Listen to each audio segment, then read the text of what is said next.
Sai Baba, Sai Baba, Sai Baba.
Shri सच्चिदानंद सद्गुरु साईनाथ महाराज की जय।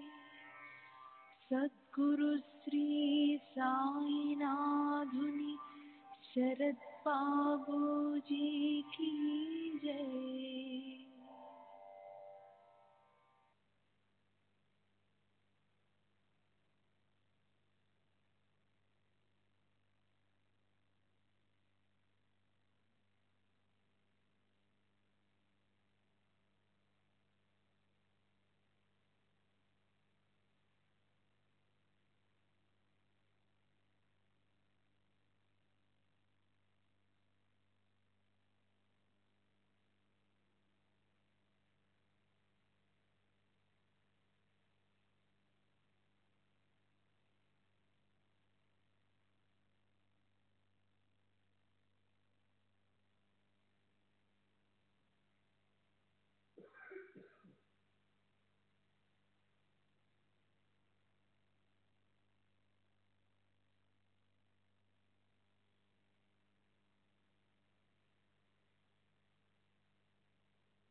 श्री सच्चिदानंद सद्गुरु साईनाथ महाराज की जय। सद्गुरु श्री साईनाथुनि शरद बाबू जी की जय।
श्री सच्चिदानंद सद्गुरु साईनाथ महाराज की जय। सद्गुरु श्री साईनाथ शरद बाबू जी की जय। శ్రీ సాయినాథాయ నమః. శ్రీ సాయిబాబా సత్య చరిత్ర 41వ అధ్యాయం నిన్నటి తరువాయి.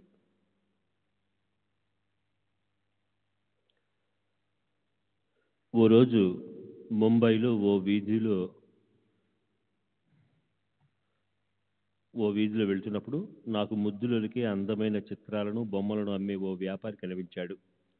సత్పురుషులు మహాత్ములు ఔలియాల అందమైన చిత్రాలు చూడగానే అవి ఏ మహాత్ములకు చెందినవో చూడాలని అనిపించింది. అందుకని వాటిని విడివిడిగా చూస్తున్నప్పుడు ఈ సాయి బొమ్మ నాకెంతో నచ్చింది. అక్కడున్న వాటన్నిటికన్నా మిన్నగా అది కాంతి జలపాతాలు వర్షిస్తూ సమ్మోహనకరంగా ఉంది. నా ఆరాధ్య దైవం కూడా అదే. అసలే మనసులో సాయి మీద ఉప్పొంగే ప్రేమ, అందులోనూ ఆయన మూర్తిని కూడా నా ఎదుట స్పష్టంగా చూసి అది కొనాలని నా మనసు ఉవ్విళ్ళూరింది. దాన్ని వెల చెల్లించాను. అప్పుడు ఆ బొమ్మను ఇంటికి తెచ్చి దాన్ని గోడకు తగిలించాను. బాబాపై నాకు ఎంతో ప్రేమ ఉండడం వల్ల ప్రతిరోజు నేను ఆనందంతో ఆయన్ని దర్శించుకునేవాడిని. నేను మీకు ఈ బొమ్మలు తెచ్చివ్వడానికి 3 నెలల ముందు నా ఆరోగ్యం బాగా లేకపోవటం వల్ల నేనే నా బావమరిది దగ్గర వాళ్ళ ఇంట్లోనే ఉన్నాను. నా బావమరిది పేరు నూర్ మహమ్మద్ పీరుబాయి. నా కాలు వాపు వల్ల నాకు శస్త్రచికిత్స జరిగింది. అలా తీవ్ర అనారోగ్యంతో 3 నెలలు నేను అతని వద్దే ఉండిపోయాను. ఈ 3 నెలల్లో మా ఇంట్లో ఎవరూ లేకుండా అయింది. ప్రసిద్ధి చెందిన బాబా అబ్దుల్ రెహమాన్, మౌలానా సాహెబ్, మహమ్మద్ హుసేన్, సాయిబాబా, తాజుద్దీన్ బాబా చిత్రాలు మాత్రం ఆ ఇంటిని వదలలేదు. వీరందరితో పాటు ఇతరుల మనోహరమైన ఛాయాచిత్రాలు మా ఇంట్లో గోడకి ఉండేవి. కానీ వాటిని కూడా కాలచక్రం వదలలేదు. ఓ పక్కన నా పరిస్థితి ఇలా ఉంటే మరో ప్రక్క ఆ చిత్రాలకు శని ఎందుకు పట్టింది? వస్తువు ఉత్పన్నం అయిందంటే అది నాశనాన్ని తప్పించుకోలేదని నా మనసు కనిపించింది. సరే, పరిస్థితి అలా ఉండగా అందులోంచి సాయిబాబా చిత్రమే ఎందుకు తప్పించుకుందో ఇప్పటి వరకు నాకెవరూ చెప్పలేకపోయారు. ఈ విషయంలో సమూల కథను వింటే మీకు విస్మయం కలుగుతుంది. సాయికి సకల చరాచర వస్తువులతో ఉన్న ఏకాత్మత, తర్కానికి అందని కుశలత మీకు తెలుస్తుంది. ప్రచార నామం కల థారియా అనే సంత్ బాబా అబ్దుల్ రెహమాన్ గారి ఓ చిన్న చిత్రం మహమ్మద్ హుస్సేన్ వద్ద ఉంది. ఆయన ఆ చిత్ర ప్రతికృతిని నాకు ఇచ్చి ఎన్నో సంవత్సరాలైంది. నా బావమరిది అబ్దుల్ రెహమాన్ బాబా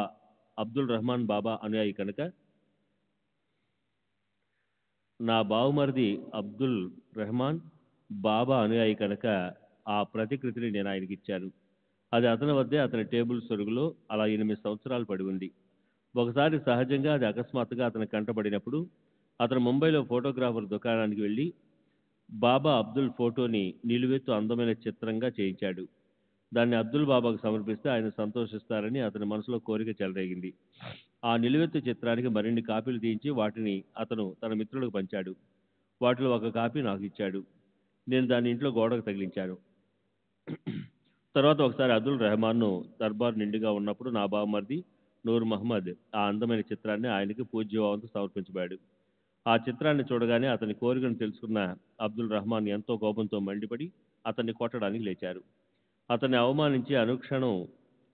అవమానించి అక్కడి నుంచి వెళ్ళగొట్టారు. దాంతో నూర్ మహమ్మద్ మనసు విషాదం అలుకుంది. అతన్ని విచారపు కారు చీకటి ఆవరించింది.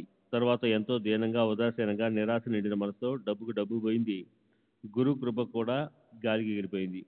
ఇప్పటి వరకు గురు కృపను సంపాదించాను, కానీ ఇప్పుడు ఆయనకి కోపం తెప్పించాను అనే భీతయుక్త అంతఃకరణతో ఆ చిత్రాలను నీటిలో పడేయడం మొదలుపెట్టాడు. ఇక ఈ మహాత్ముల చిత్రపటాలు ఇంట్లో ఎంతమాత్రం ఉంచకూడదు. వీటి వల్లే నేను గురు ప్రేమను కోల్పోయాను. ఊరికే ఈ అనవసరమైన పనులు చేయటం ఎందుకు? ఈ చిత్రాల వల్ల నా గురువు కోపగించారు. నాకు అన్ని రకాలుగా నష్టం కలిగింది. వాటితో నాకు ప్రయోజనం ఏమిటి? ఇది కూడా ఒకలాంటి విగ్రహారాధనే. అది నా గురువుకు నచ్చదు. ఆయనకు కోపం కలిగించే ఈ బొమ్మలని నేను ఎందుకు పెట్టుకోవాలి?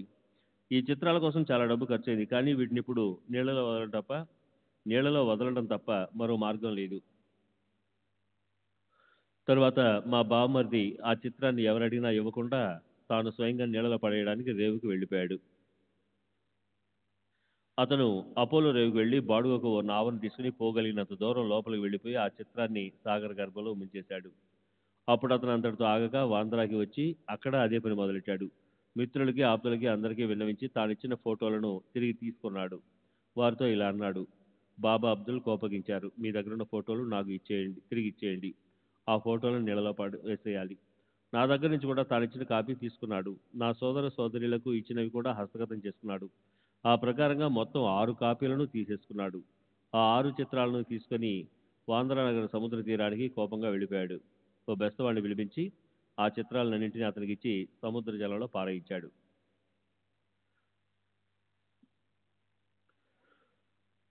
శ్రీ సచ్చిదానంద సద్గురు సాయినాథ్ మహారాజ్ की जय. सद्गुरु श्री साईनाथ निशरद बाबू जी की जय.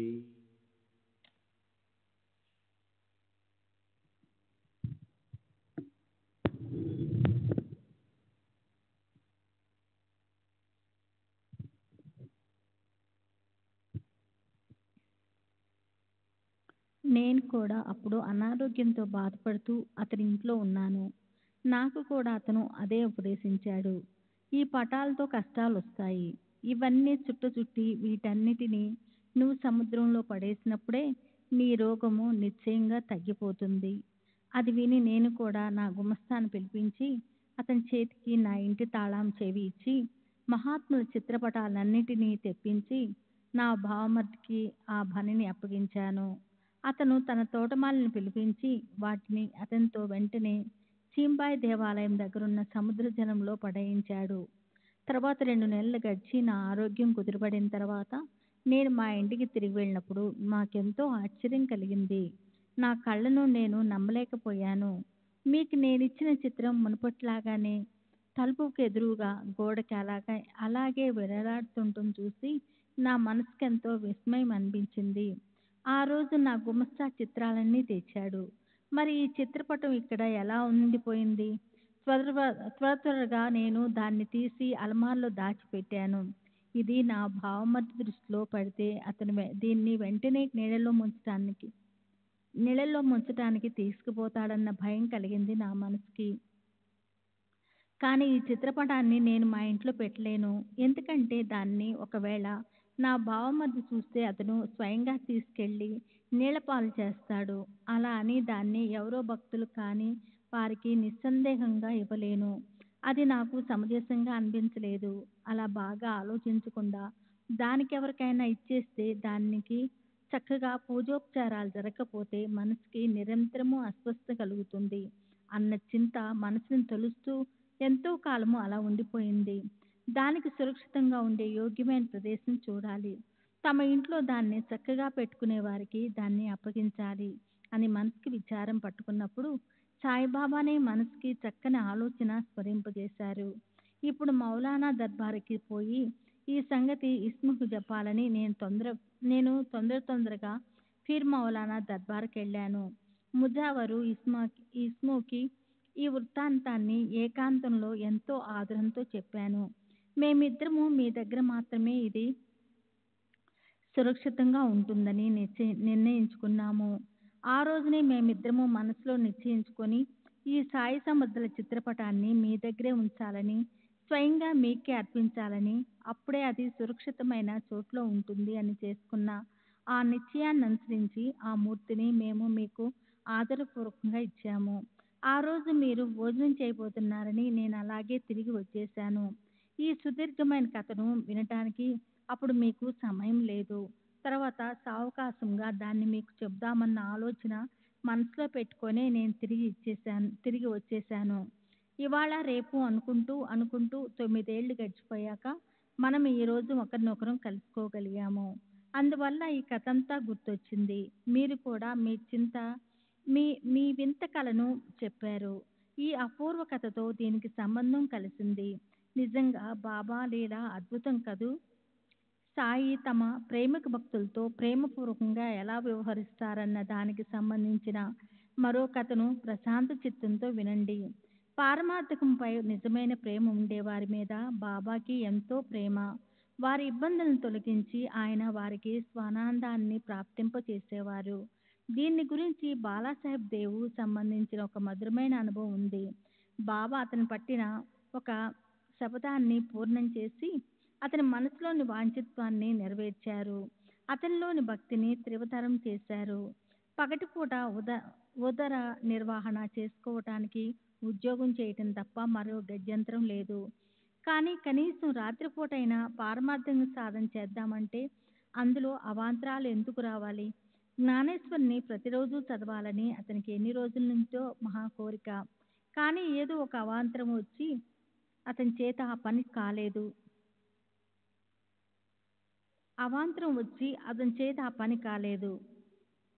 భగవద్గీతను రోజు ఒక అధ్యాయం చొప్పున నియమంగా చదివినట్లు అలా జ్ఞానేశ్వరి నియమంగా అవాంతరం లేకుండా అవటం జరగలేదు. ఇతర గ్రంథాలు చేతికి దొరికితే అవి చదవటం బాగానే జరిగేది. కానీ జ్ఞానేశ్వరిని నియమంగా చదవాలనే కోరిక మాత్రం ఎందుకోగాని తీరలేదు. అప్పుడు ఒకసారి 3 నెలల పాటు సెలవు పెట్టి దేవు షిరిడీ వెళ్ళాడు. అక్కడి నుంచి పౌండ్కి వెళ్ళి తన ఇంట్లో హాయిగా విశ్రాంతి తీసుకోవడానికి వెళ్ళాడు. అక్కడ కూడా ఇతర పనులు అయ్యాయి. నియమంగా వేరే గ్రంథాలు చదివేశాడు. కానీ జ్ఞానేశ్వరి కోరిక మాత్రం తీరనే లేదు. దానికి ఇంకా సమయం వచ్చినట్లు లేదు. జ్ఞానేశ్వరి చేతిలోకి తీసుకోగానే ఏదో ఒక సందేహం మనసులో తలెత్తేది. దానివల్ల పఠనం పైపైనే జరిగేది. హృదయంలో ప్రేమ దివ్యలు వెలిగేవి కావు. మనసులో తపంతో చేసుకున్న నిశ్చయము సిద్ధించేది కాదు. ప్రతిరోజు నియమంగా 5 ఓబీలు చదవటం కూడా పడేది కాదు. కనీసం 5 ఓబీలైనా ప్రతిరోజు చదవాలని మనసులో గట్టిగా నిశ్చయం చేసుకున్నాడు. కానీ అది కూడా అతను ఉల్లాసంతో నియమంగా చేయలేకపోయాడు. అందుకని సాయి ప్రేమతో చదువు అని చెప్తేనే ఏ గందరగోళం లేకుండా ఆ పని మొదలు పెట్టాలని నిశ్చయించుకున్నాడు. సాయి చరణాల్లో అచంచల విశ్వాసం ఉంది దేవుకి. ఆయన ఆజ్ఞాపించినప్పుడే జ్ఞానేశ్వరుడు చదువుతానని ఊరుకున్నాడు దేవు. సరే, ఇప్పుడు మహోదయ పర్వము అంటే వ్యతిప్రాతయోగము, పుష్యమాసము, అమావాస్య తిథి కలిసి రావటము. ఆ కాలంలో పుణ్యమైన పనులు చేస్తే అధిక ఫలం లభిస్తుంది. వచ్చాక క్రీస్తు శకము 1914 సంవత్సరం ఫిబ్రవరి నెల వచ్చింది. అక్క చెల్లెళ్ళు మొదలైన వారిని అందరినీ తీసుకుని గురుపూజ చూడాలన్న కుతూహలంతో దేవు షిరిడీ వచ్చాడు. అక్కడ బాపూసాహెబ్ జోగు అతన్ని ఏమైంది, మీరు ప్రతిరోజు జ్ఞానేశ్వరి ఎందుకు చదవటం లేదు అని అడిగాడు. దానికి దేవు ఏమని సమాధానం ఇచ్చాడో వినండి.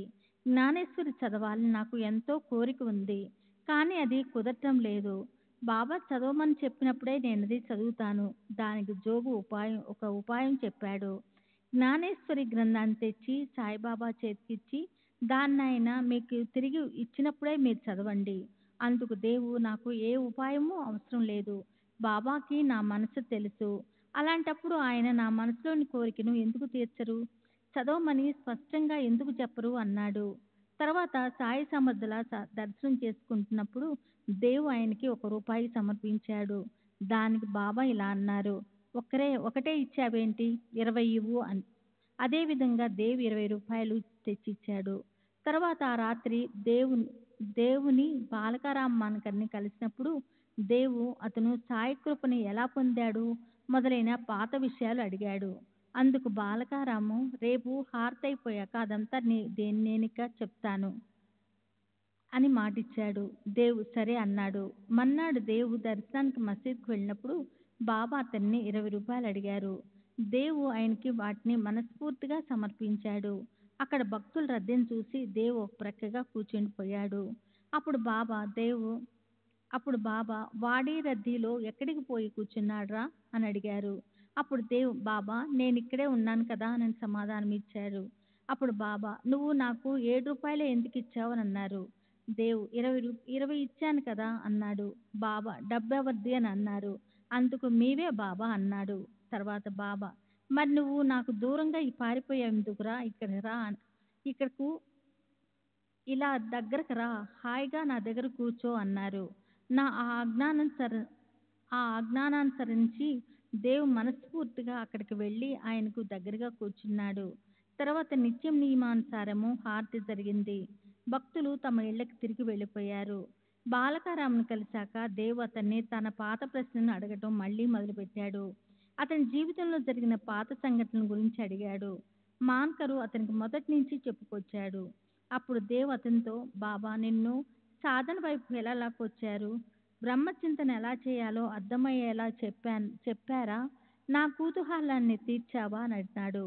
దేవు విన్నపమును విని అతని జిజ్ఞాసను తీర్చడానికి బాలకారాము సమాధానం ఇవ్వటం మొదలుపెట్టగానే దేవు కోసం బాబా కబురు పెట్టారు. సాయిబాబా ఎంత చిలిపివారో చూడండి. ఆయన దేవుని పిలవమని చంద్రుని పంపించారు. దేవు కూడా ఒక క్షణం ఆలస్యం చేయకుండా శ్రీ సాయిని కలిసేందుకు వచ్చాడు. అప్పుడు సాయంత్రం 4 గంటలైంది.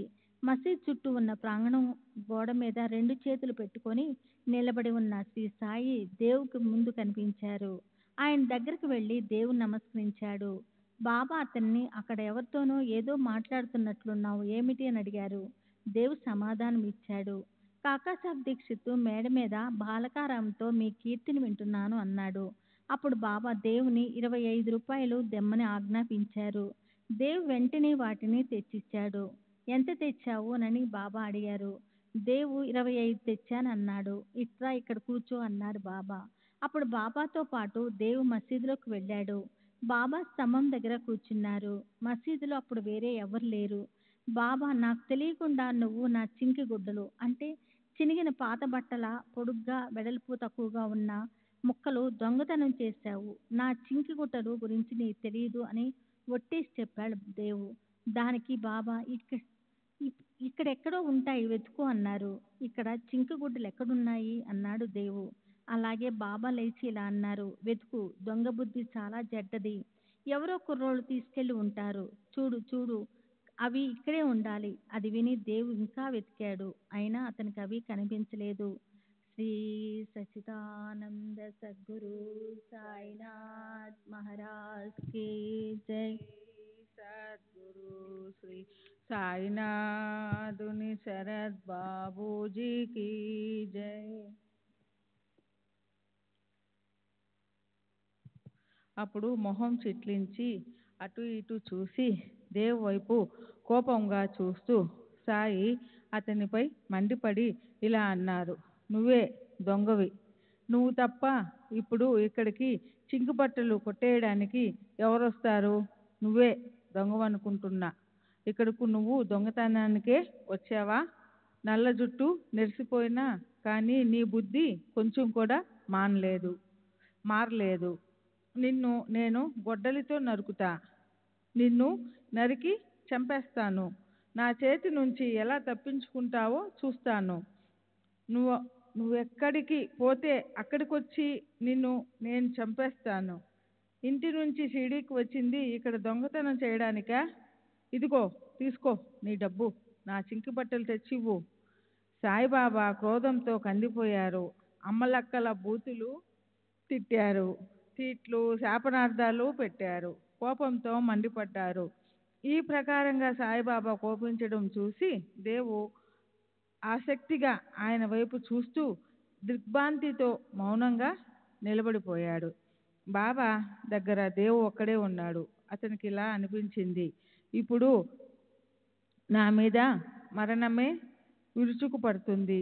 బహుశా ఇది బాబా విశ్వరూప దర్శనమేమో.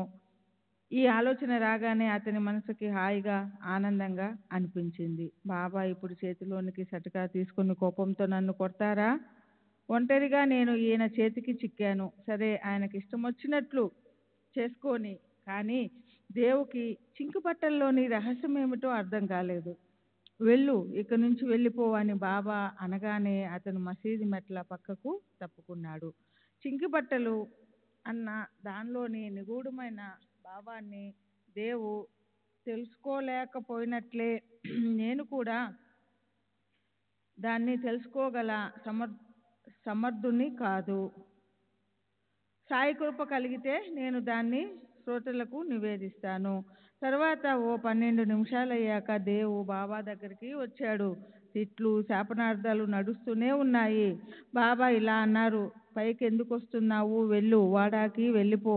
దేవు ఆ ఆజ్ఞను శిరసావహించి ఆయన పాదాలు స్పృశించి వాడాకి తిరిగి వెళ్ళిపోయాడు.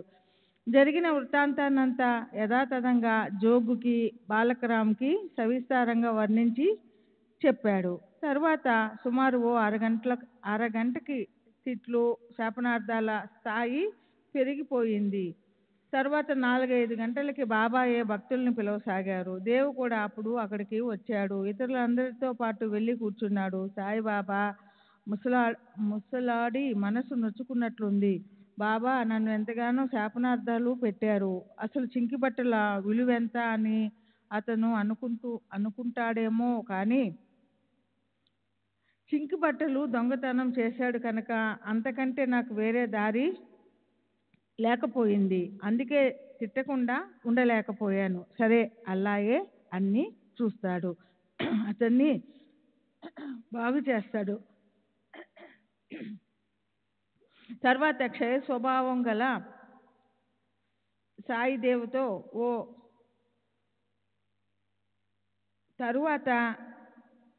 క్షమా స్వభావం కల సాయిదేవుతో ఓ అన్నా దక్షిణ ఇస్తావా అన్నారు. దేవు ఎంత తీసుకురాను అన్నాడు. బాబా వెంటనే 12 తీసుకురా అన్నారు. దేవు దగ్గర నోట్లే ఉన్నాయి, చిల్లర దొరకలేదని అతను బాబాతో ఆ మాటే చెప్పాడు. అప్పుడు బాబా, ఉండనీలే, నాకొద్దు, పొద్దున నువ్వు నాకు 2 సార్లు ఇచ్చావు, నాకది గుర్తులేదు అన్నారు. అయినా దేవు రూపాయల నాణ్యాలు సంపాదించి వాటిని బాబాకి ఇచ్చాడు. అలాగే బాబా పాదాలకి నమస్కరించాడు. అప్పుడు బాబా పెదవుల నుంచి జాలువారిన సుధా రస వాహినిని వినండి. ఏమిటిరా, ఏం చేస్తున్నావు? ఏం లేదు అని దేవు అనగానే బాబా దేవుని ఆజ్ఞాపించారు. నియమంగా గ్రంథపారాయణ చెయ్యి. వాడాకి వెళ్ళి కూర్చొని నిత్యము నియమంగా పారాయణ చెయ్యి. చదివేటప్పుడు మిగతా వాళ్ళకి భక్తిభావంతో దాని అర్థాన్ని కూడా చెప్పాలి. పట్టు జరి శాల్వాను నీకు ఇవ్వడానికి నేను కూర్చొని ఉండగా చింకి పీలికలను దొంగిలించడానికి నువ్వెందుకు పోతున్నావు? దొంగతనం చేసే ఈ అలవాటు నీకెందుకురా? సరే గ్రంథాన్ని చదవమన్నాను సాయి నోటి నుంచి సరే గ్రంథాన్ని చదవమన్న సాయి నోటి నుంచి వచ్చిన మాటలను విని దేవు మనసుకి అందులోని అంతరార్థం తెలిసి అతనెంతో సంతోషించాడు. బాబా ఆజ్ఞను ప్రమాణంగా భావించి ఆ రోజు నుంచి జ్ఞానేశ్వరి నిత్యం చదవడాన్ని, ఇతరులకు ప్రవచించడాన్ని ప్రారంభించాడు. దేవు మనసులో ఇలా అనుకున్నాడు. ఇప్పుడు మనసులో అనుకున్నట్లు ఆజ్ఞ లభించింది. మనసులో చేసుకున్న ప్రతిజ్ఞ గురించిన చింత తొలగిపోయింది. ఇక నుంచి తరువాత జ్ఞానేశ్వరి పఠన నియమంగా జరుగుతుంది. ఇప్పుడు నా గురువు అనుమతి లభించింది. నా మీద జ్ఞానేశ్వరుడు ప్రసన్నుడైనాడు. జరిగిందేదో జరిగిపోయింది. ఇక ముందు నియమంగా చదువుతాను. నా మనసుకి నిశ్చయం కలుగుతుంది. పైగా సాయిబాబా అనుమతి కూడా లభించింది. ఆయన ఆజ్ఞ ప్రభావం వల్ల గ్రంథ పారాయణ నా చేత ఏ అవాంతరం లేకుండా పూర్తవుతుంది. సాయిబాబాకి సాష్టాంగం చేసి నేను అనన్యంగా మీకు శరణు వచ్చాను. మీ బిడ్డని మీ ఒడిలోనికి తీసుకోండి, నా చేత చదివించండి. చింకి పీలికలు అంటే ఏమిటో తెలిసింది అన్నాడు. బాలకరాముని బాలకరాముని ఏమడిగానో అదే చింకి పీలికలు. అది బాబాకి నచ్చలేదు. కనుకే ఆయన కోపించారు. నిన్ను సాధన వైపు ఎలా తిప్పారు, పరబ్రహ్మని ధ్యానించడం ఎలా నేర్పారు అని బాలకరాముని నేను అడగడం బాబాకి నచ్చలేదు. ప్రతి ప్రశ్నకి సమాధానం ఇవ్వడానికి స్వయంగా ఆయన సిద్ధంగా ఉన్నప్పుడు ఇతరులను అడగడం ఎందుకు? అందుకే నేను ఎంతో బాధ కొలిమిలో కాల్చారు. బాధ పెట్టడం అన్న మాట ఎంతో పెద్ద మాట. భక్తులపై ప్రేమ నిరంతరం పొంగి పొర్లుతూ ఉంటే వారికి భక్తులను బాధ పెట్టడం అనేది స్వప్నంలో కూడా జరగదు. కనుక బాధ అన్నమాట యోగ్యం కాదు. బాబా నన్ను శిక్షించలేదు, నాకు ఇలా శిక్షణ ఇచ్చారు. మీ మనసులో ఉద్భవించే వాటిని నేను స్వయంగా నెరవేర్చవలసి ఉంటుంది.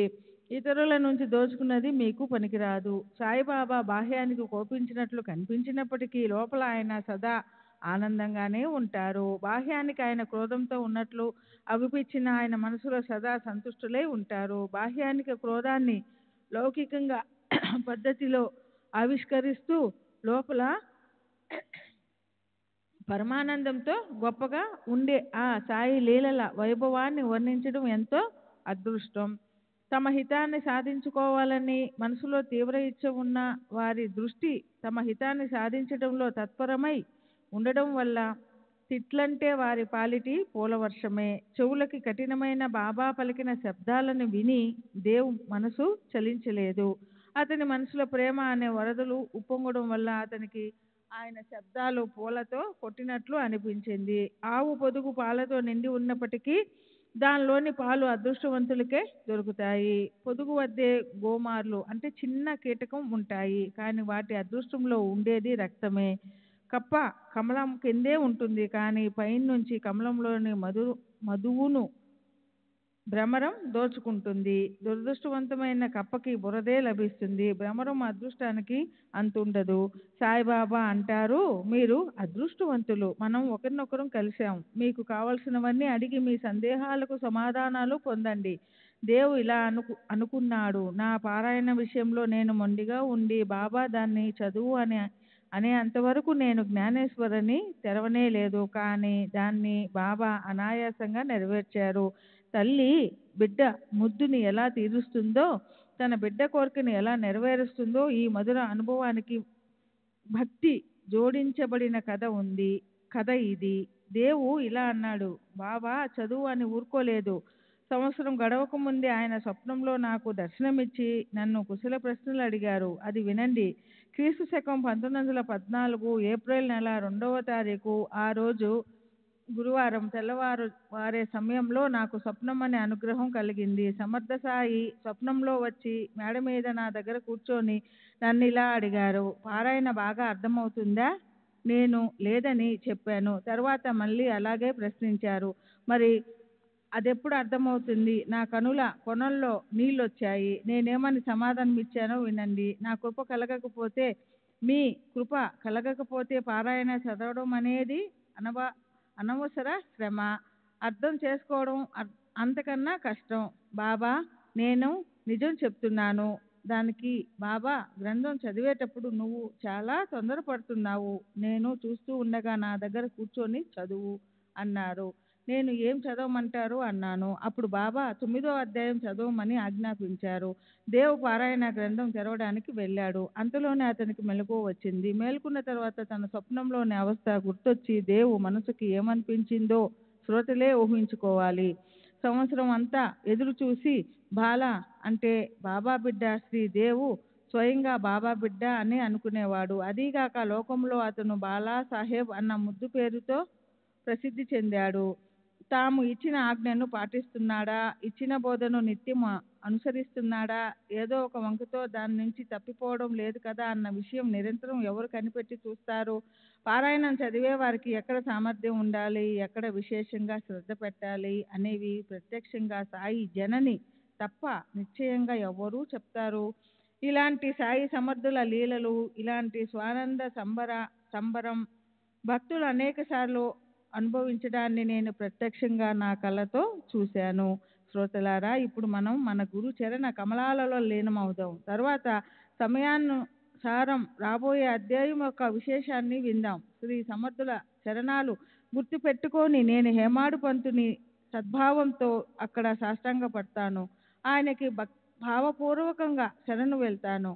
ఎందుకంటే దానివల్లే సంసారంలోని సమస్త దుఃఖాల నుంచి ముక్తి లభిస్తుంది. హేమాడు పంతుకి సాయే ప్రాపంచిక స్వార్థం, సాయే అత్యంత శ్రేష్టమైన సుఖాన్నిచ్చే పరమార్థం, సాయే తమని కృతార్థులను చేస్తారు. అతని నిశ్చిత భావన అదే. సర్వులకి శుభమస్తు. ఈ ప్రకారంగా సత్పురుషులు సజ్జనులు ప్రేరణ కలిగించిన భక్త హేమాడు పంతు రచించిన శ్రీ సాయి సమర్థుల సత్య చరిత్రలోని సాయి కృప అనుగ్రహ దానం అనే పేరు గల 41వ అధ్యాయం ముగిసింది. శ్రీ సద్గురు సాయినాథార్పణమస్తు. శుభం భవతు. శ్రీ సచ్చిదానంద సద్గురు సాయినాథ్ మహారాజ్ की जय. సద్గురు శ్రీ సాయినాథుని శరత్ బాపూజీ की जय. 41వ అధ్యాయానికి పరిపూర్ణ వివరణ. గడచిన అధ్యాయంలోని హేమాడ్ పంత్ ఇంట్లో హోళీ రోజున బాబా మట్టి విగ్రహం రూపంలో రావటం గురించిన కథ ద్వారా ఈ అధ్యాయంలోని అదే విగ్రహం అలీ అహ్మద్ ఇంట్లో గోడకు తగిలించిన ఇతర పటాలతో పాటు సముద్రంలో మునగకుండా ఉన్న కథ ద్వారా సాయిబాబా సహున భక్తి పట్ల తమకున్న గౌరవాన్ని ప్రకటించారు. హేమాడ్ పంత్కు వచ్చిన ఆ మట్టి విగ్రహం అంటే స్వయంగా తెల్లవారుజామున స్వప్నంలో దర్శనమిచ్చిన తామే అయి ఉన్నాను అని సాయిబాబా తెలియజేశారు. అలీ అహ్మద్కి బావమరిది చెప్పటం వల్ల విగ్రహ ఆరాధన మీద, పూజ మీద శ్రద్ధ సడలినప్పటికీ తమ విగ్రహం నీటిలో మునగకుండా ఉన్న చమత్కారాన్ని చూపి ఆ శ్రద్ధను మళ్ళీ శాశ్వతం చేశారు. సగుణ భక్తి మహిమను హేమాడ్ పంత్ 11వ అధ్యాయంలో 11, 12, 15 నుంచి 17 వరకు ఉన్న ఓవీల్లో చెప్పారు. సాయిబాబా సగుణ భక్తికి అంటే విగ్రహ ఆరాధనకి నిరంతరం ఉత్తేజాన్ని ఇచ్చేవారు. దేవి దేవతల మహాత్ముల పటాలకు పూలమాల వేసి వారి పూజార్చనలు చేయటం, దేవాలయంలోని విగ్రహాలను పూజించటం, వాటికి రామనవమి లాంటి ఉత్సవాలు చేయటం, ఇంతే ఏమిటి, పాదకులు, రూపాయి నాణాలు మొదలైనవి దేవాలయంలో పెట్టి వాటికి పూజ చేయటం కూడా బాబాకి ఇష్టమే. 26వ అధ్యాయంలో ముంబైకి చెందిన హరిశ్చంద్ర పితలేకి బాబా 3 రూపాయలు ఇచ్చి వాటిని పూజించమని చెప్పారు. అలాగే సౌభాగ్యవతి ప్రధాన్కి కొందరు ఇతర భక్తులకి వారి కోరికపై తమ వెండి పాదుకలను పూజించటానికి అంగీకరించారు. Charters sayings 150. 28వ అధ్యాయంలో మేగుడికి శివలింగం ఇవ్వటంతో షిరిడీలోని ఇతర గ్రామ దేవతలను పూజించకుండా బాబా తమ పూజను చేయనిచ్చేవారు కారు అని తెలుస్తుంది. అది మనం చదివే ఉన్నాం. కాకా మహాజనితో పాటు వెళ్ళిన ఒక నిర్గుణోపాసకునికి తన తండ్రి పిలుపు చమత్కారాన్ని చూపి సగుణోపాసకుడిగా చేశారు. 35వ అధ్యాయం. ఇంతేకాదు, బాబా యొక్క విగ్రహారాధన వ్యర్థం కాకుండా ఎలా సార్థకమైందో ఎన్నోసార్లు ఉదాహరణలతో చెప్పబడింది. ఉదాహరణకు 9వ అధ్యాయంలో బాంద్రాలో బాబాసాహెబ్ తర్కట్ తన ఫోటోకి చూపించే పటిక బెల్లం నైవేద్యం తినటానికి ఆయన ప్రతిరోజు అక్కడికి ఎలా వెళ్ళేవారో అది అతని భార్యకి పిల్లవాడికి చెప్పారు.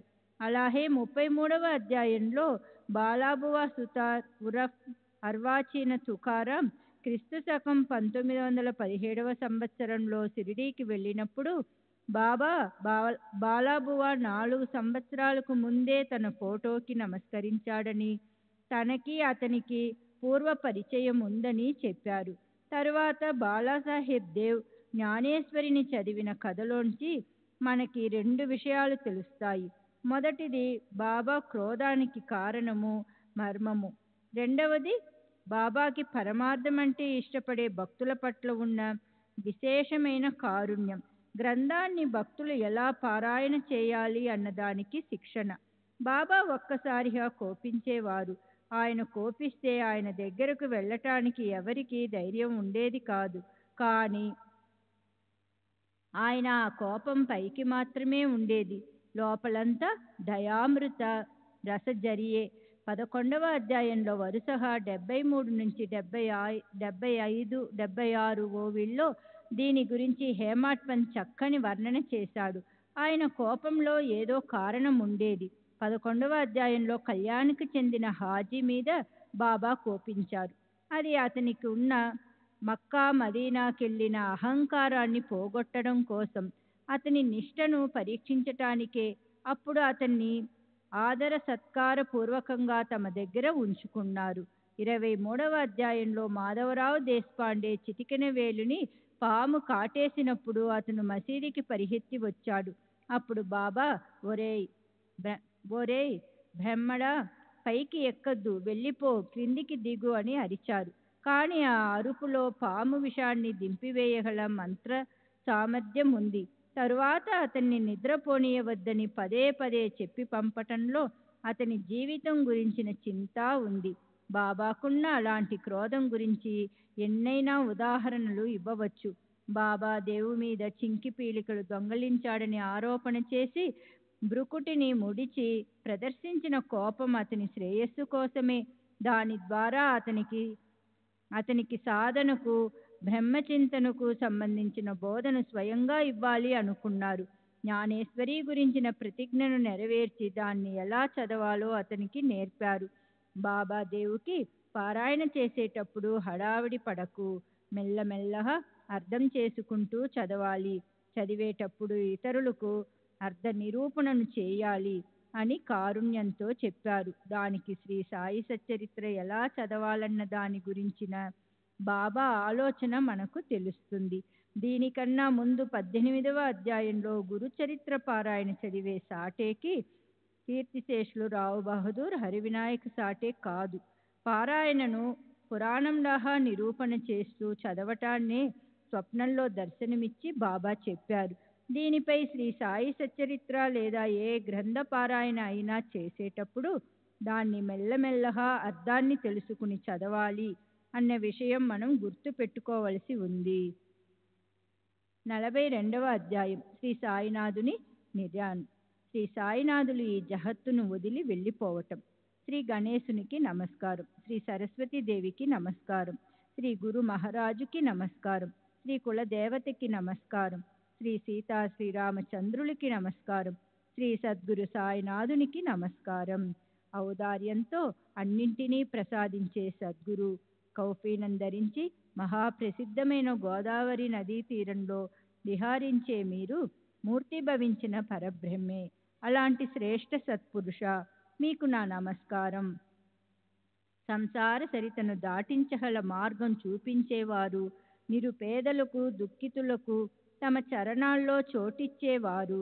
భక్తుల కార్యసిద్ధి పాలిటి కల్పతరువే అయిన ఈ సాయి మహాత్ములుగా అవతరించారు.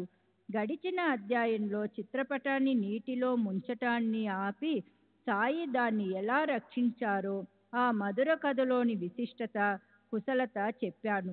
అలాగే ఒక భక్తుని స్వప్నంలో వెళ్ళి అతని తీవ్ర కోరికను ఎలా నెరవేర్చారో, అతనికి ఎంతో స్పష్టంగా ఆజ్ఞాపించి అతని జ్ఞానేశ్వరి చదవటంలోకి ఎలా ప్రవృత్తం చేశారో కూడా చెప్పాను. సారాంశం ఏమిటంటే, గురుకృప అనే మంచి యోహం పడితే ఈ సంసారం, పునర్జన్మ భీతులు గురించి ఉన్న చింత వదిలిపోతుంది. మహోన్నతమైన మోక్ష మార్గద్వారాలు తెరుచుకుంటాయి. దుఃఖం తనంత తానే సుఖంగా రూపాంతరం చెందుతుంది. సద్గురు చరణాలను నిత్యము స్మరిస్తే అవాంతరాలకే కారణమైన అవాంతరం అంతమైపోతుంది. మరణానికే మరణం వస్తుంది. ప్రాపంచిక దుఃఖం గుర్తు మిగలకుండా పోతుంది. కనుక భగవద్ అనుభూతిలో తడిపి తన్మయత్వాన్ని కలిగించగల ఈ సాయి సమర్థుల కథను వినటం వల్ల నిజంగా ఎంతో పవిత్రత కలుగుతుంది. కనుక శ్రోతలు తమ హితం కోసం వినండి. ఇప్పుడు ఈ అధ్యాయంలో మనం సాయిబాబా స్వభావాన్ని వర్ణించుకుందాం. అంతుపట్టని ఆయన స్వభావం యొక్క ఉగ్రత లేదా సౌమ్యత ఎలా ఉండేదో చూద్దాం. ఇప్పటి వరకు చిత్తాన్ని ఏకాగ్రం చేసి బాబా వ్యవహరించే తీరును ఎలా విన్నారో అలాగే ఆయన దేహత్యాగాన్ని గురించిన కథను శ్రద్ధగా వినండి. నిజంగా షిరిడీ గ్రామస్తులు అదృష్టవంతులు. ఎందుకంటే 50 ఏళ్లకు పైగా వారు సాయిబాబాతో కలిసి సహజీవనం చేసి అమరత్వపు ఆనందాన్ని ఇవ్వగల సుఖాన్ని పొందారు. సంవత్సరం ఈ పైఠాన్లోని శాలివాహనుడనే పేరుగల రాజు క్రీస్తు శకం 78 సంవత్సరాలు తరువాత నూతన శతాన్ని ప్రారంభించారు. కాలగణన కోసం మహారాష్ట్రలో ఇదే ఉపయోగపడింది. ఈ సంవత్సర ఆరంభం చైత్రమాస ప్రతిపద అంటే ఉగాది రోజు అవుతుంది. 1840 దక్షిణయానంలోని దక్షిణయానం అంటే సూర్యుడు భూమధ్య రేఖ నుంచి దక్షిణం వైపుకు పోవటం. కర్ణాటక సంక్రాంతి నుంచి మకర సంక్రాంతి వరకు ఉండే కాలం. అంటే జ్యేష్టం లేదా ఆషాఢ మాసం నుంచి పుష్యమాసం వరకు ఉండే 6 నెలల కాలం. మొదటి మాసం ప్రముఖ లేదా ఉత్తమ మాసంలో అంటే ఆశ్వయుజ మాసంలో శుక్లపక్షంలో పాడ్యమి నుంచి పౌర్ణమి లోపల విజయదశమి రోజున పగటి వేళ బాబా సమాధి చెందారు. అలా మహమ్మదీయుల మొహరం నెలలో 9వ తారీఖు అవుతుంది. శ్రీ సచిదానంద సద్గురు సాయినాథ్ మహారాజ్ కీ జై. సద్గురు శ్రీ సాయినాథ్ నిసరత్ బాబూజీ కీ జై.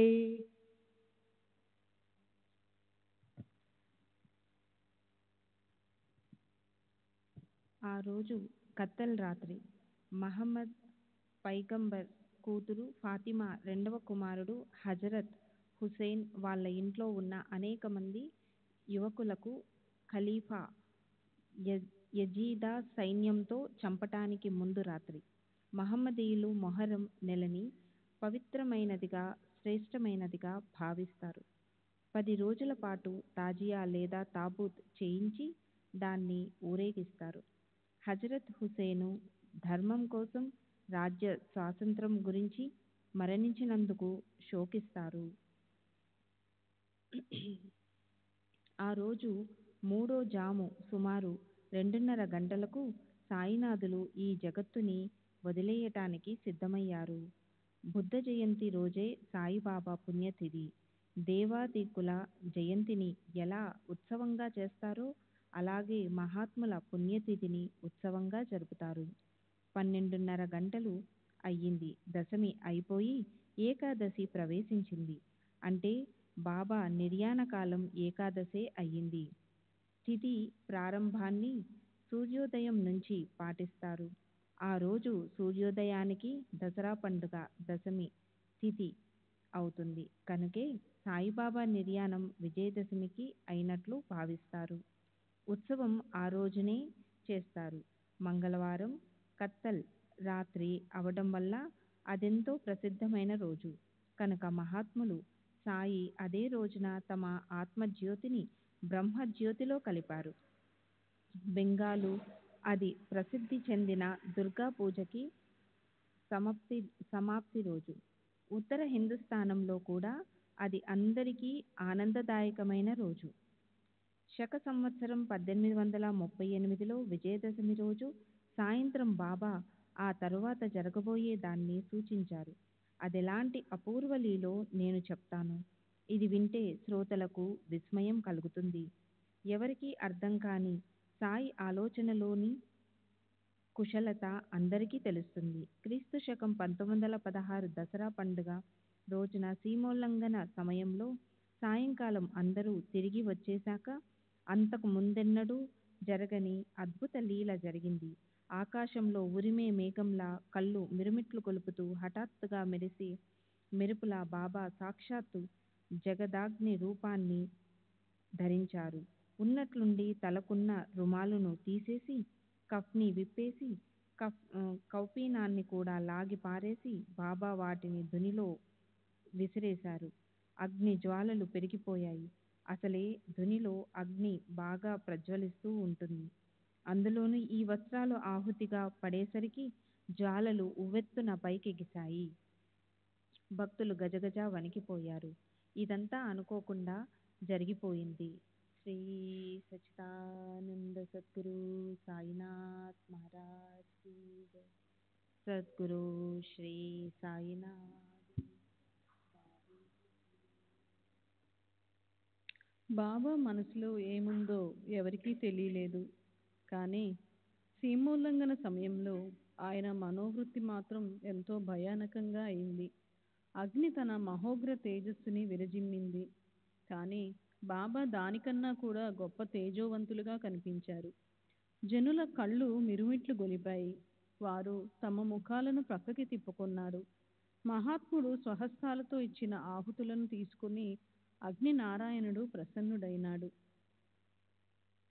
జమదగ్ని కొడుకు పరశురాముడిలా కోపోద్రిక్తులైన బాబా దిగంబరులయ్యారు. ఈ దృశ్యాన్ని ప్రత్యక్షంగా తిలకించిన వారి నయనాలు ధన్యం. సరే, బాబా కళ్ళు క్రోధంతో అరుణకాంతులు విరజిమ్మాయి. కోప తీవ్రతతో కళ్ళురుముతూ బాబా, నేను హిందువునో ముస్లింనో ఇప్పుడు నిర్ణయించండిరా అన్నారు. తరువాత ఆయన గట్టిగా కేకలు పెడుతూ ఇంకా ఇలా అన్నారు, ఒరే, నేను హిందువునో మహమ్మదీయున్నో ఈరోజు చూడండి. మీ ఇష్టమొచ్చినట్లు నిశ్చయించుకొని మీ సందేహాలు పటాపంచలు చేసుకోండి. ఆ దృశ్యం చూసి అక్కడ పోగైన జనులు భయంతో కంపించిపోయారు. బాబా ఎలా శాంతిస్తారు అన్న చింత అదే పనిగా వారిని వేధించసాగింది. బాగోజీ షిండే కుష్ఠవ్యాధి పీడితుడు, కానీ అతను బాబాకి గొప్ప భక్తుడు. అతను ధైర్యాన్ని కూడగట్టుకొని బాబా దగ్గరికి వెళ్ళాడు. బాబాకి కౌపీనం చుట్టి, ఇదంతా ఏమిటి? ఈరోజు దసరా పండుగ, సీమోల్లంఘనము కదా అన్నాడు. అందుకు బాబా, ఇదే నా సీమోల్లంఘనం అంటూ తమ సటకాతో తీవ్రంగా కొట్టారు. అలా బాబా దుని ముందు నగ్నంగా నిలబడ్డారు. ఆ రోజు చావడి ఉత్సవం జరగవలసిన రోజు. అదెలా జరుగుతుందా అన్న చింత పట్టుకుంది అందరికీ. చావడి ఉత్సవం సాధారణంగా 9 గంటలకు జరుగుతుంది. 10 గంటలైనా కానీ బాబా శాంతించలేదు. జనులు మౌనంగా ఎక్కడి వారక్కడ నిశ్చల దృష్టితో స్థాణువుల్లా నిలబడిపోయారు. అలా 11 కూడా అయిపోయింది.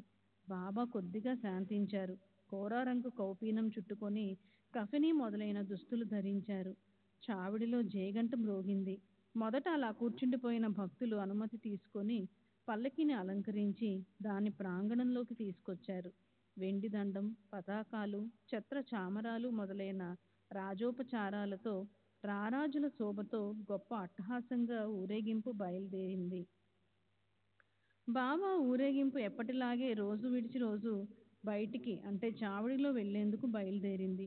రకరకాల వాద్యాల శబ్దం ఒక్కసారిగా మిన్నంటింది. సాయినాథునికి పలికే జయకారాలతో గగనం దద్దరిల్లింది. ఉచ్చస్వరంతో వచ్చిన ఆ శబ్దాలను ఎంతని వర్ణించను?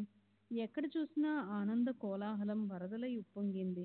అప్పుడు బాబా శుభ్రపరిచిన ఒక దళసరి ధవళ వస్త్రాన్ని తలకి చుట్టుకున్నారు. చిలిం, పొగాకు, సటకా చేతిలోకి తీసుకొని ఆయన బయలుదేరారు. చావుడికి అదే చక్కటి ముహూర్తం అయింది. ఒకరు ఛత్రాన్ని, ఒకరు చామరాన్ని, ఒకరు అందమైన నెమలి పించాల విసనకర్రని, ఒకరు గరుడుని బొమ్మ ఉన్న పతాకాన్ని, ఒకరు వేత్రదండాన్ని పట్టుకొని బయలుదేరారు. ఆ ప్రకారంగా సీమోల్లంఘన నిమిత్తంతో సంసార సాగర సీమను దాటేందుకు దసరాయే ఒక చక్కటి ముహూర్తం అని సాయి అందరికీ సూచించారు. ఆ తరువాత బాబా షిరిడి గ్రామస్తులకి ఒకే దసరాని చూపించారు. రాబోయే దసరా మంచి ముహూర్తమని ఆ రోజున తమ దేహాన్ని ధరిత్రికి అర్పించారు. ఇది కేవలం సూచించటమే కాదు, స్వయంగా అనుభవించి చూపించారు. తమ శరీరం అనే వస్త్రాన్ని తమ యోగ సామర్థ్యంతో ఉత్పన్నం చేసి యోగాగ్నిలో అదే రోజు ఆహుతిగా అర్పించారు. క్రీస్తు శకం 1918 సంవత్సరం దసరా పండుగనే బాబా నిజమైన సుముహూర్తంగా చేసి తాము బ్రహ్మస్వరూపంలో సమరసం చెందారు. ఇలా వ్రాస్తుండగా బాబాకు సంబంధించిన మరో అనుభవం గుర్తొచ్చింది. అది విజయదశమి రోజుకి ముందే నిశ్చయించబడింది. షిరిడీకి చెందిన రామచంద్ర దాదా కోతే పాటిల్ ఏదో అనారోగ్యంతో ఎంతగానో బాధపడుతున్నాడు. ఆ ప్రాణ సంకటాన్ని అతను భరించలేకపోయాడు. ఆ వ్యాధిని అనుభవించటం అతనికి మహా బాధాకరం అనిపించింది. దాని ఉపశమనంకు అతను చేయని ప్రయత్నం అంటూ లేదు. ఆ వ్యాధి తగ్గకపోవటంతో అతనికి జీవితం అంటే విరక్తి పుట్టింది. పాటిల్ బాధ వర్ణనాతీతం. అలాంటి మానసిక స్థితిలో ఉన్నప్పుడు ఓ రోజు అర్ధరాత్రి బాబా మూర్తి అతని తలవైపు ప్రకటమైంది. పాటిల్ ఆయన పాదాలు పట్టుకొని నిరాశ నిస్పృహలు పెనవేసుకోగా ఆయనతో, నాకు మరణం ఖచ్చితంగా ఎప్పుడొస్తుందో చెప్పండి చాలు. ఈ జీవితం అంటే అసహ్యం పుట్టింది. చనిపోతానన్న భయం లేదు నాకు. చావు ఎప్పుడొస్తుందా అని దానికోసమే నేను ఎదురు చూస్తున్నాను. మూర్తిభవించిన కారుణ్యమే అయిన బాబా అందుకు, రామచంద్ర, నువ్వేం బాధపడుకురా, నీ గండం తొలగిపోయిందిలే, ఎందుకురా ఊరికే చింతిస్తావు?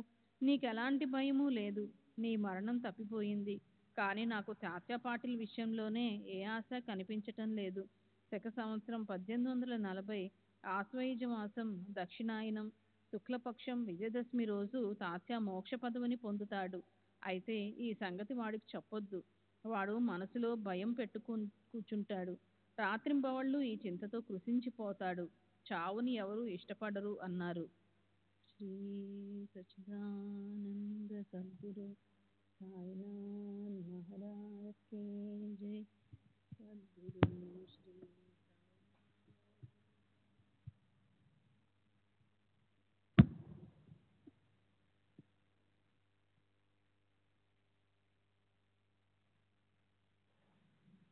ఇక 2 సంవత్సరాలే మిగిలాయి.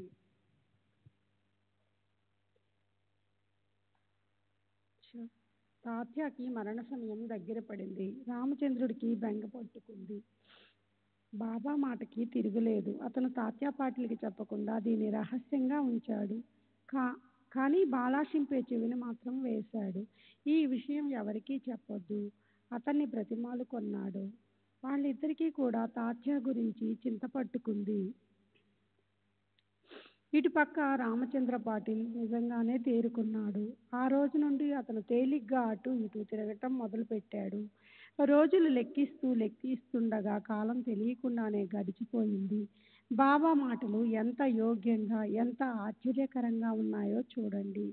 శక సంవత్సరం 1840 భాద్రపద మాసం గడిచాక ఆశ్వయుజ మాసం మొదలైంది. అప్పుడే తాత్యా మంచాన పడ్డాడు. ఒక పక్క తాత్యా జ్వరంతో జబ్బు పడితే, ఇక్కడ బాబాకి చలితో వణుకు ప్రారంభమైంది. తాత్యాకి బాబా మీద అచంచల విశ్వాసం. బాబాని రక్షించేవాడు శ్రీహరి. తాత్యా మంచంలో నుంచి కదలలేకపోయాడు. బాబా దర్శనానికి కూడా వెళ్ళలేకపోయాడు. శరీరానికి అనివార్యంగా వచ్చిన ఆ యాతనను అతను భరించలేకపోతున్నాడు. అనారోగ్యంతో బాధపడే అతను తన మనస్సుని బాబా వైపు నిమగ్నం చేశాడు. కానీ అతను కదలలేక మెదలలేకపోతున్నాడు. రోజు రోజుకి అతని అనారోగ్యం పెరిగిపోతుంది. ఇటు ప్రక్క బాబా అనారోగ్యం రోజు రోజుకి రెండింతలై ఆయన బాధతో మూలుగుతూ చూస్తుండగానే ఆ బాధ నివారించకుండా పోయింది. అనుకుంటుండగానే బాబా ఇదివరలో భవిష్యం గురించి చెప్పిన రోజు దగ్గర పడింది. బాలాషింపేకి రామచంద్ర పాటిల్కి ఒళ్ళంతా ముచ్చెమటలు పోచాయి. వారిలా అనుకున్నారు, బాబా చెప్పినది నిజమేననిపిస్తుంది. ఈ లక్షణాలు మంచివి కావు. ఇతని అనారోగ్యం బాగా పెరిగిపోతుంది. సరే. ఆ తరువాత శుక్లపక్ష దశమి వచ్చింది. తాత్య నాడి బలహీనపడసాగింది. తాత్య మరణానికి దగ్గర పడ్డాడు. బంధుమిత్రులు కంగారు పడ్డారు. కానీ ఆ తరువాత అద్భుతమే జరిగింది. తాత్యకు కూడా గండం గడిచింది. తాత్య ఆగిపోయాడు. బాబా వెళ్ళిపోయారు. మొత్తం తల్లకిందులు చేశాడు. చూడండి బాబా మాటలు. తాత్య పేరు చెప్పి కాస్తంతైనా సమయం మించిపోకుండా తాము వెళ్ళడానికి సిద్ధమయ్యారు. లేదా ఇలా సూచించిన భవిష్యత్తుని అనుభవంలో తెచ్చారు. బాబా చేసిన ఈ ఉపాయం ఇది జరిగే వరకు ఎవరికీ తెలియదు. బాబా తమ దేహానికి బదులుగా ఇచ్చి తాత్య మరణాన్ని ఆపేశారు అని జనులు అనుకున్నారు.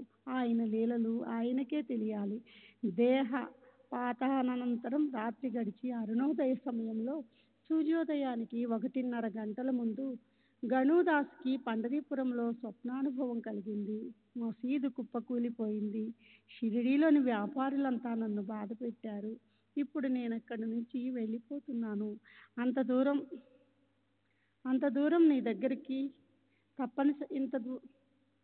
దూరం నుంచి నీ దగ్గరకు తప్పనిసరిగా వచ్చాను. నన్ను పూలతో కప్పు. నా ఈ కోరిక తీర్చు. పద, వెంటనే షిరిడీకి పద. ఇంతలోనే షిరిడీ నుండి ఉత్తరం వచ్చింది. బాబా సమాధి తీసుకున్నారని తెలిసింది. ఈ కబురు వినగానే క్షణం కూడా ఆలస్యం చేయకుండా గణుదాసు షిరిడీకి బయలుదేరాడు. శిష్య పరివారాన్ని వెంట పెట్టుకుని సమాధి ఎదుటికి వచ్చి అతను అహోరాత్రులు నామభజన, హరి సంకీర్తనలు చేశాడు. హరినామం అనే పూలతో ఎంతో మనోహరమైన హారాన్ని స్వయంగా గుచ్చి సమాధి మీద వేసి అన్నదానం చేశాడు. అఖండ నామగర్జన వింటుంటే షిరిడీలో భూలోక వైకుంఠమే అనిపించింది. నామ ఘోషతో వీధులు దద్దరిల్లాయి.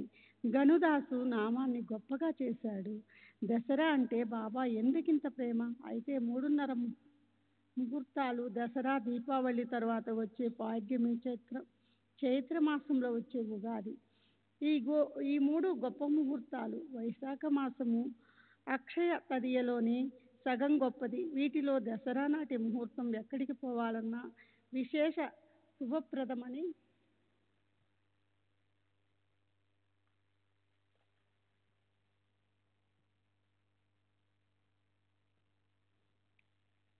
అంటారు. ఇది అందరికీ తెలుసు. కానీ అలా అనుకూలంగా అనటం కూడా సరికాదు. రాకపోకలనేవి లేని వారికి మరణం ఎక్కడుంటుంది? ముహూర్తంతో వారికి ఏం పని? ధర్మాధర్మాలు, బంధనాలు లేని వారికి, బంధనాలన్నింటినీ అస్తమించిన వారికి ప్రాణం పోవటం అనేది తెలియదు. ఇలాంటి వారికి నిర్యాణం అనేది ఎలా ఉంటుంది? బ్రహ్మానసన్ బ్రహ్మేష్యసి. ఇది బృహదారణ్య ఉపనిషత్తులోని 4వ అధ్యాయం 4వ బ్రాహ్మణం 6వ మంత్రంలోని శబ్దం. దీనికి భావార్థం ఏమిటంటే, నీ ఇచ్చలు లేని పురుషుడికి కర్మఫలం లేకపోవటం వల్ల పునర్జన్మ ఉండదు. కనుక వారికి ప్రాణం పోవటం అనేది ఉండదు. వారు ఈ జగత్తులో ఆ బ్రహ్మ అయ్యుండి బ్రహ్మరూపాన్ని ప్రాప్తింపచేసుకుని ఉంటారు. ఇలా సాయి మహారాజుకు రాకపోకలు ఉండవు. అప్పుడు నిర్యాణ స్థితి అనేది ఎక్కడుంటుంది? ఉత్తరాయణంలోని దక్షిణాయనంలో కానీ ప్రయాణించనవసరం లేని యథాకాలం దీపం ఆరిపోయినట్లు తన ప్రాణాన్ని అక్కడికక్కడే తాదాత్మ్యం చేయగలిగిన వారికి వాటితో ఏమి పని? భగవద్గీత 8వ అధ్యాయంలో 24-25 శ్లోకాల్లో దక్షిణాయనం కన్నా ఉత్తరాయణంలో దేహత్యాగం చేయటం శ్రేష్టమని ఉంది. ఎందుకంటే అప్పుడు దేహాన్ని వదిలేస్తే యోగులకు మరో జన్మ ఉండదు. కానీ సాయిబాబాకు దీని గురించి ఆలోచించవలసిన అవసరమే లేదు. దేహం అప్పుగా వచ్చింది. పంచమహాభూతాలకు అప్పు తీర్చవలసి ఉంది. తన కార్యం ముగిశాక ఎవరిది వాళ్ళకి తిరిగి ఇవ్వవలసి ఉంటుంది. తరువాత జరగబోయే సంఘటనను ముందే సూచించి బాబా జనులను ఆశ్చర్యచకితులను చేశారు. ఆయన అమూల్యమైన నిర్మాణ సమయం వెళ్ళిపోయింది. కానీ దాని గురించిన స్మృతి శాశ్వతంగా మిగిలిపోయింది. జ్వరాన్ని నిమిత్తంగా చేసుకుని భూలోకంలోని సర్వసాధారణ పద్ధతిని అనుసరించటం కోసం బాబా అప్పుడప్పుడు మూలిగినట్లున్నా, అప్పుడప్పుడు బాధపడినట్లున్నా श्री सच्चिदानंद सद्गुरु साईनाथ महाराज जय। सद्गुरु श्री साईनाथ निसर।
श्री सच्चिदानंद सद्गुरु साईनाथ महाराज की जय। सद्गुरु श्री साईनाथ शरद बाबू जी की जय।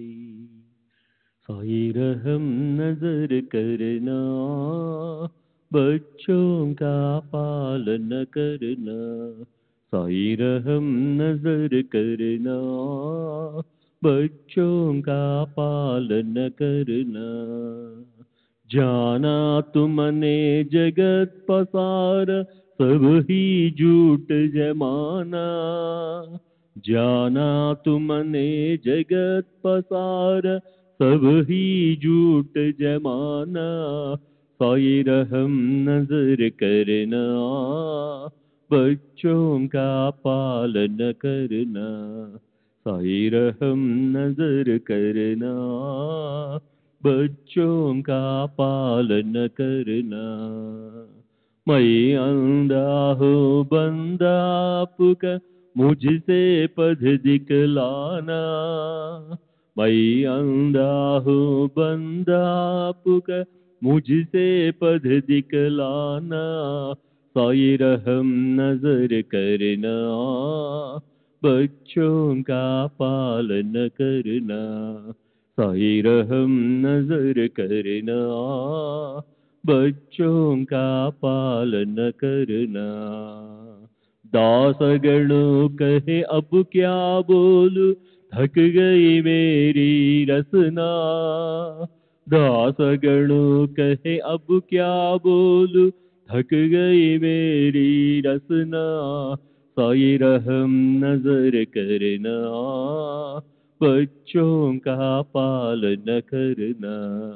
साई रहम नजर करना, बच्चों का पालन करना।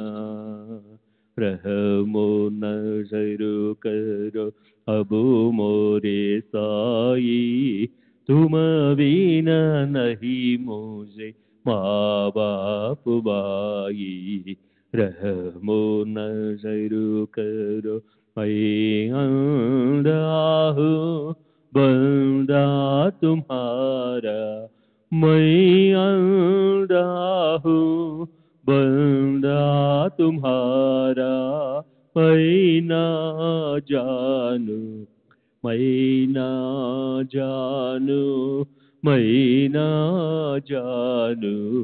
अल्लाह इलाही रहमो नजरू करो रहमो नजरू करो अबू मोरे साई तुम बिना नहीं मुझे माँ बाप भाई रहमो नजरू करो काली जमाना मैंने गमाया काली जमाना मैंने गमाया साथी आखिर का साथी आखिर का साथी आखिर का तुम बिना कोई रहमो नजरू करो रहमो नजरू करो अबू मोरे साई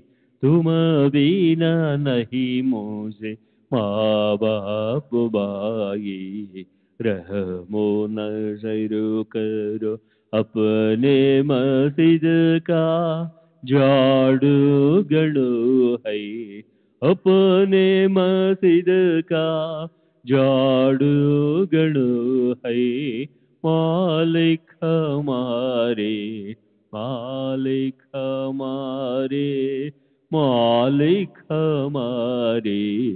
तुम बाबा साई रहमो नजरू करो रहमो नजरू करो अबू मोरे साई तुम बिना नहीं मुझे माँ बाप भाई रहमो नजरू करो। श्री सच्चिदानंद सद्गुरु साईनाथ महाराज की जय। सद्गुरु श्री साईनाथ शरद बाबू जी की जय।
श्री सच्चिदानंद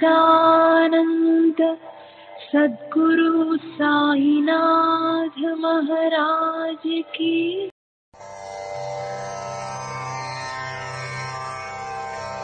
श्री सच्चिदानंद सद्गुरु साईनाथ महाराज की जय। सद्गुरु श्री साईनाथुनि शरद बाबू जी की जय।